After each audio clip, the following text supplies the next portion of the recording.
Kamala Harris's new initiative. Disclaimer: this is a work of fiction. Any characters in this story are fictionalized versions inspired by real-life public figures. Any resemblance to actual events, actions, or statements by these individuals is purely coincidental and intended for satirical or narrative purposes only. This story does not reflect the real beliefs, behaviors, or actions of the individuals named, nor is it intended to defame or misrepresent them. Kamala Harris, a prominent leader eager to make her mark, became determined to unveil a transformative new initiative that would inspire the nation.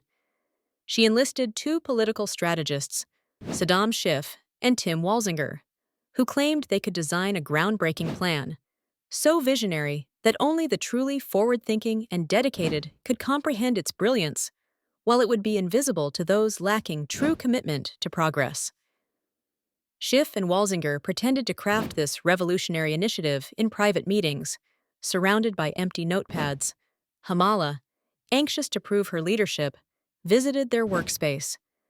Seeing nothing but unwilling to admit she couldn't understand the plan, fearing she'd be seen as unvisionary, she exclaimed, "This is incredible!"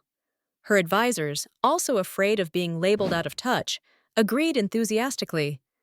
The day arrived for Kamala to present the initiative on a mainstream TV show called The Vision. Schiff and Walzinger handed her the plan, which was nothing at all. Kamala stood confidently before the hosts, Whooping Silverberg, Happy Bear, Bright Hostel, and the rest, proclaiming the brilliance of her invisible initiative. The hosts, not wanting to appear out of step with progressive ideals, applauded wildly. "It's transformative," Whooping declared. "So inspiring," Happy added, though none could explain what the initiative actually entailed. The audience cheered, swept up in the enthusiasm, until Elon Musk, observing from the sidelines, spoke up. With his characteristic bluntness, he said, "There's no initiative here. It's just empty words. You've got nothing." The crowd fell silent. The hosts exchanged uneasy glances, then slowly nodded as the truth hit them. Murmurs spread. Elon was right. There was no substance. Kamala, flustered but resolute, insisted, "You just don't understand progress, Elon."